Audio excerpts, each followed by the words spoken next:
N Rathore 10वीं कक्षा के स्टूडेंट के लिए आज लेकर आया हूँ चौथा प्रकरण, जिसका नाम है एक प्रश्न चार उत्तर। लेखक है जिसके श्री प्रकाश और साहित्य स्वरूप है उसका लेख। दोस्तों, जिसे बार बार कहा है, हमारा वीडियो देखने से पहले आप अपनी किताब और नोट्स पेन अवश्य साथ में रखें। दोस्तों, यहाँ प्रकरण का नाम है एक प्रश्न चार उत्तर। तो क्यों? सवाल एक ही हैं लेकिन चार, उसके उत्तर कैसे हैं? तो इसको समझने से पहले हम लेखक के बारे में जानकारी प्राप्त कर लें। श्री प्रकाश जी हिंदी के जाने माने साहित्यकार हैं। अपनी कलम के द्वारा उन्होंने राष्ट्रभक्ति, सांस्कृतिक उत्थान और सामाजिक उत्थान तथा समसामयिक समस्याओं पर, समसामयिक समस्या मतलब वर्तमान प्रवाह की जो समस्याएं हैं उन पर प्रकाश डाला। भाषा उनकी सहज एवं सरल है। उन्होंने अपने साहित्य स्वरूपों में निबंध, लेख, संस्मरण, जीवनी, इन सब पर कलम चलाई। मतलब न केवल निबंध और लेख ही लिखते हैं, लेकिन उसके साथ साथ संस्मरणात्मक लेख और जीवनी साहित्य पर भी उन्होंने लिखा है। छोटी छोटी बातों पर गहरा चिंतन उनके साहित्य में देखने को मिलता है।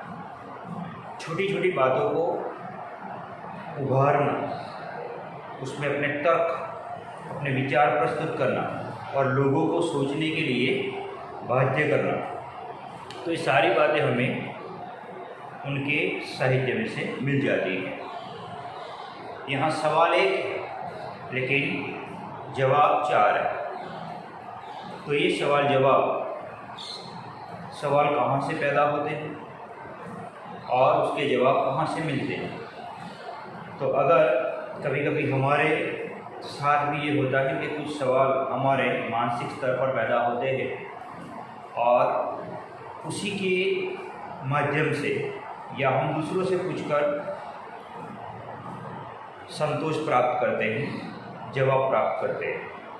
तो ये लोगों के अपने अपने अभिप्राय होते हैं, जिसे हम ओपिनियन कहते हैं। यहाँ पर भी लेखक के मन में खास करके ऐसे सवाल जो राष्ट्र के साथ जुड़े हुए, जो समाज के साथ जुड़े हुए, ऐसा एक ही सवाल बार बार पैदा होता है।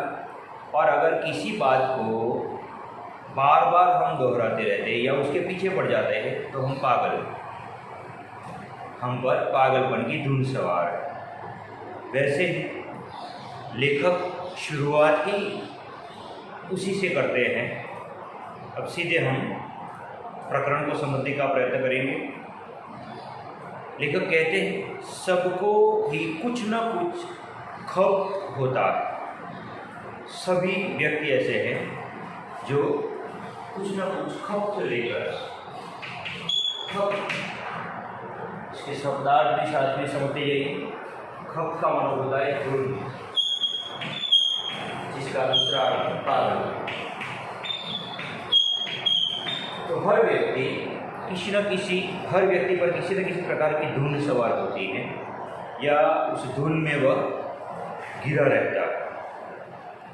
तो लेखक कहते हैं कि हर व्यक्ति को किसी न किसी चीज़ को लेकर या किसी वस्तु, व्यक्ति, किसी प्रत्यक्ष अप्रत्यक्ष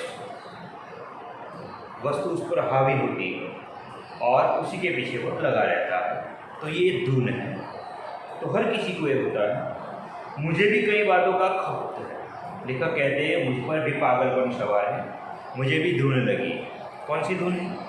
उनमें एक यह है कि जब किसी विदेशी से मेरी मित्रता हो जाती है और उन्हें सरदे पाता हूँ, साथ ही यह समझता हूँ कि हमारे देश में बहुत दिनों में रहने के कारण वे पर्याप्त अनुभव भी प्राप्त कर चुके हैं, तो उनके किसी सुअवसर पर मैं पूछता हूँ खास करके इस वक्त लेखक को जो धुन सवार हुई है, जो सवाल उनके मन में पैदा हुए हैं, वह उसका उत्तर वह किसके पास प्राप्त करना चाहता है कि खास करके ऐसे जो विदेश से लोग आए और हमारे देश में बहुत दिनों तक रहे हैं, यहाँ से अनुभव प्राप्त किए, इस देश के वातावरण में वे घुल मिल गए हैं, और अगर ऐसे व्यक्ति के साथ लेखक कहते हैं कि मेरी मित्रता हो जाती है, तो मैं अवश्य ही उनसे यह सवाल पूछता हूँ। सवाल कौन सा है लेखक का कि आप कृपा कर यह बतलावे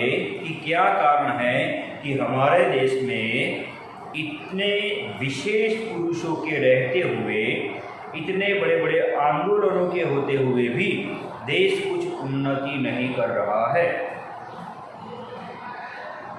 तो लेखक अपने विदेशी दोस्तों से ये सवाल करता है, और विदेशी दोस्तों से ही क्यों ऐसे सवाल करते हैं?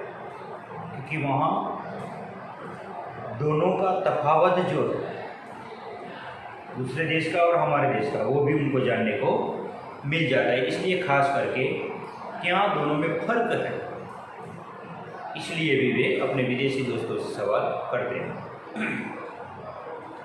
तो यहाँ पर लेखक के मन में जो सवाल है, वे कहते हैं कि क्या कारण है कि हमारे देश में इतने बड़े विशेष पुरुषों के होते हुए भी, भारत ऐसी पवित्र भूमि है, ऋषि मुनियों की, तपस्वियों की भूमि है, जहाँ एक से बढ़कर एक पावरफुल तपस्वी मुनियों ने तप किया है, और अपनी तप की शक्ति से, अपने ज्ञान के भंडार से, अपने रहस्यमय संशोधनों से उन्होंने इस देश को समृद्ध बनाया। उसके बाद उनके कदमों पर कई लोग चले, अनेक श्रेष्ठ राजा महाराजा हुए, एक से बढ़कर एक ज्ञानी, साहित्यकार, राजा महाराजा, शासनकर्ता, संशोधनकार, ऐसे बहुत सारे लोग जिन्होंने, और महात्मा गांधी, सरदार पटेल, पंडित नेहरू, विवेकानंद जी, ऐसे श्रेष्ठ महापुरुषों ने इस भूमि पर अवतरण किया। तो फिर भी उसके साथ साथ लेखक एक और बात भी जोड़ दे कि इतने बड़े बड़े आंदोलन, देश में अनेक आंदोलन हुए जिन्होंने गुलामी के जंजीरों को तोड़ दिया। तो इतना कुछ होने के बावजूद भी सवाल ये है लेखक का कि हमारा देश उन्नति क्यों नहीं कर रहा, देश कुछ उन्नति क्यों नहीं कर रहा, वहाँ सत्ता नहीं है, हम अभी, हमारा प्रोग्रेसिव अभी जारी, संपूर्ण नहीं, इसलिए हम विकासशील देशों की यादी में है, सूची में है। लेकिन इतना कुछ होने के बावजूद भी हमारा देश उन्नति क्यों नहीं कर रहा? ऐसा मालूम होता है कि हम जो के त्यों पड़े थे, और इन चीज़ों से लगता है कि हम जो के थे, मतलब जहाँ के तहाँ ठहर के थे, जहाँ से हमारी संस्कृति का आरंभ हुआ, उसी स्थिति में मानो कभी कभी ये लगता है कि उसी स्थिति में हम सोए हुए से पड़े। अवश्य ही हमारे मित्र इससे चकित होते हैं, उत्तर देने में संकोच करते हैं और शिष्टता के नाते क्षमा चाहते हैं। और मेरे ऐसे सवाल करने पर कि हमारा देश उन्नति क्यों नहीं कर रहा, कभी कभी सच्चाई बड़ी कड़वी होती है, और हम लोगों को, हम भारतीयों को सच्चाई, अक्सर हम सच्चाई से मुंह छिपाते हैं, या अगर कोई सच्ची बात कहे तो हमें खींचती है, हमें वह कड़वी लगती है, हमें डंकती है। अगर हमारा रूप कद आकार ठीक नहीं है, अगर हमारा पहनावा ठीक नहीं है, अगर हमारी बात ठीक नहीं है, और अगर कोई उसका विरोध करता है, तो हमें वह व्यक्ति कैसा लगता है? बड़ा कड़वा लगता है। तो इसलिए सच्चाई से हम मुंह फेरते हैं। तो वह विदेशी व्यक्ति क्या करता है?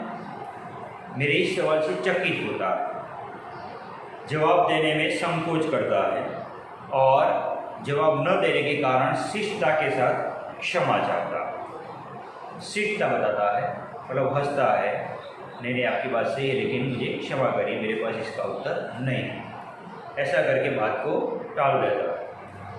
पर लेखक कहता है, क्या है लेखक पर? धुन सवार, पागलपन।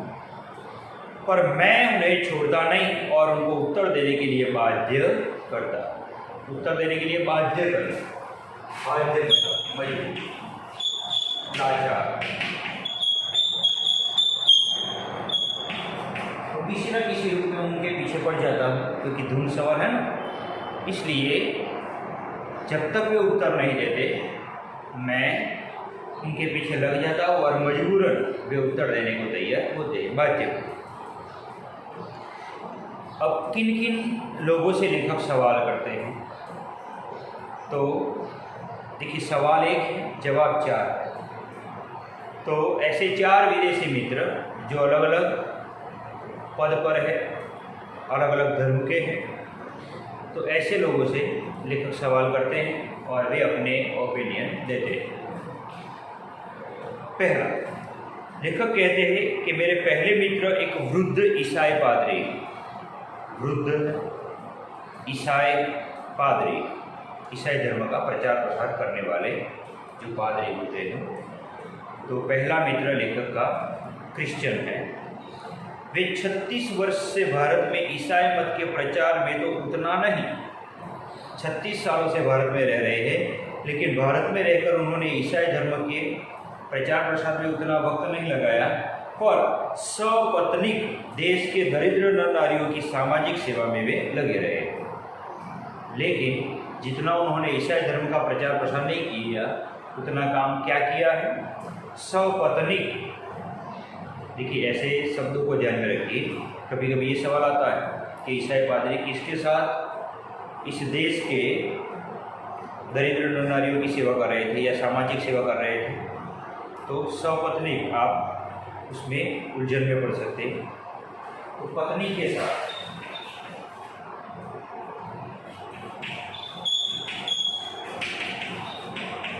यहाँ पत्नी के साथ, पत्नी सहधर्मिणी के साथ वे इस देश के कई दरिद्र नर नारियों की सामाजिक सेवा कर रहे हैं। मेरे हृदय में उनके लिए बड़ा सत्कार और प्रेम है। लेखक कहते हैं कि ये सेवा का काम कर रहे, विदेशी होते हुए भी हमारे देश के जो दरिद्र नर नारी गरीब हैं, उनकी सेवा शुश्रूषा कर रहे हैं, इसलिए बड़ा आदर सत्कार है उनके लिए। उनका उत्तर थोड़े में यह है, अब देखिए वे जवाब देते, लेखक उनके पीछे लग गए हैं। इसलिए ईसाई पादरी का जवाब क्या था, या ईसाई पादरी के जवाब से हमें क्या सीखना चाहिए? तो ऐसे सवाल आ सकते हैं। तो ईसाई पादरी का जवाब था कि तुम लोग अपने काम में गर्व नहीं लेते। जब लेखक उनके पीछे ही पड़ गया कि हमारा देश क्यों उन्नति नहीं कर रहा, तो जवाब ये था कि तुम लोग अपने काम में गर्व नहीं लेते। ये जवाब किसका है? ईसाई पादरी का। फिर विस्तार से उन्होंने बताया, अब तुम लोग अपने काम में गर्व नहीं लेते, इसका विश्लेषण वे करते हैं कि उसका अर्थ क्या है। तो विस्तार से उन्होंने बताया कि यहाँ पर जब किसी को कोई नौकरी चाहिए तो अतिशयोक्ति मतलब बढ़ा चढ़ा कर, जैसे हम दिखावा करते हैं ना, दिखावा करने में तो हम अव्वल है इंडियन लोग, इसलिए उस पर ये लेखक कहते हैं कि जब हम लोग किसी नौकरी पर जाते हैं या हमें नौकरी की तलाश है, नौकरी चाहिए, तो अतिशयोक्तिपूर्ण शब्दों में वह दरखास्त देता है। दरखास्त करना मतलब आवेदन करना।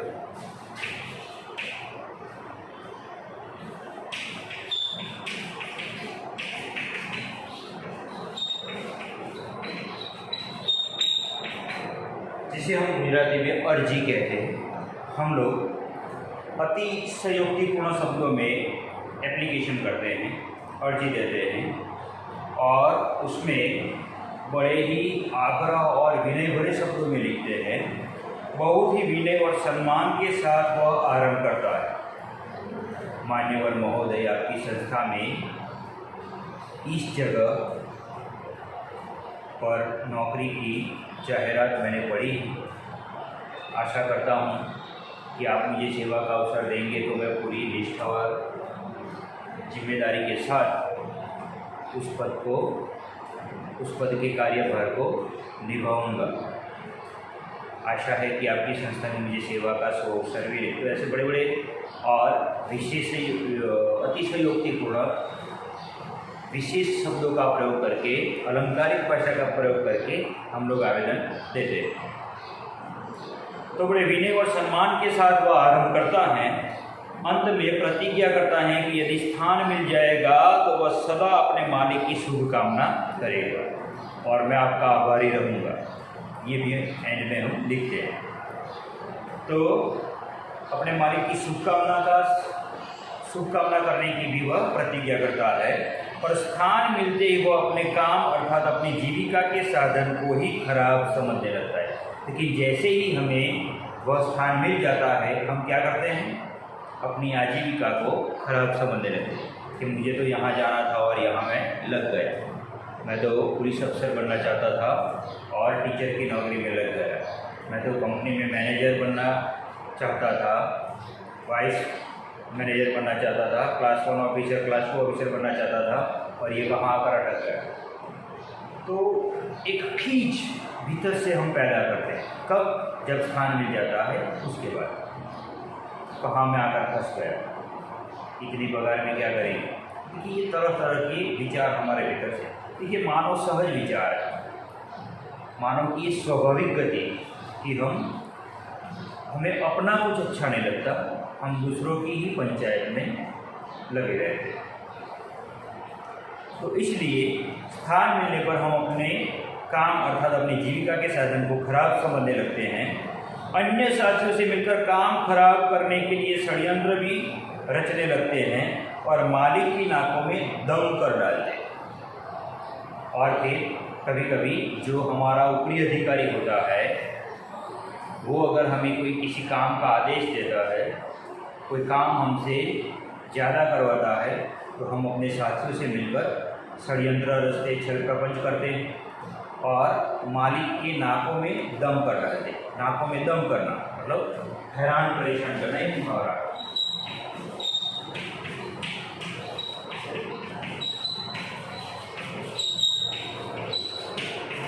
तो मालिक को क्या कहते हैं?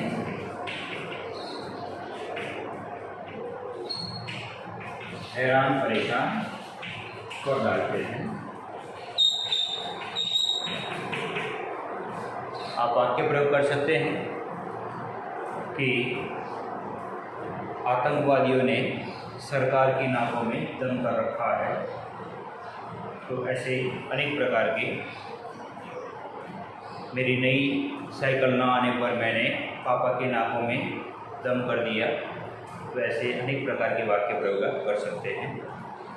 तो साथियों मतलब अपने जो साथी कर्मचारी है उनको उकसाते हैं, भड़काते हैं और अपने जो ऊपरी अधिकारी है, मालिक हैं, उनके विरुद्ध काम करने लगते हैं। फिर और देशों में अब तुलना करते हैं। देखिए अपने देश और दूसरे देशों में, और देशों में भी लोग नौकरी की दरखास्त देते हैं। अन्य देशों में भी ऐसी एप्लीकेशन होती है, लोग नौकरी की दरखास्त देते हैं। वे साधारण शब्दों में प्रार्थना पत्र लिखते हैं और वे लोग क्या करते हैं? बिल्कुल सिंपल शब्द, जितना जरूर है उतना ही लिखते हैं। कोई अलंकारिक भाषा या बड़े बड़े शब्दों का, विशेषयोक्तिपूर्ण, अतिशयोक्तिपूर्ण शब्दों का प्रयोग नहीं करते। बिल्कुल सिंपल, बस वैकेंसी जो है उसी के अनुरूप अपना आवेदन दे करके नौकरी में लगते हैं। और जब स्थान मिल जाता है, अंतर क्या है हमारे और उनके बीच? जब स्थान मिल जाता है तो इस तरह काम करते हैं जैसे संसार की गति उन्हीं पर निर्भर करती है और वे यदि काम छोड़ दे तो संसार डूब जाए। कहने का मतलब क्या है?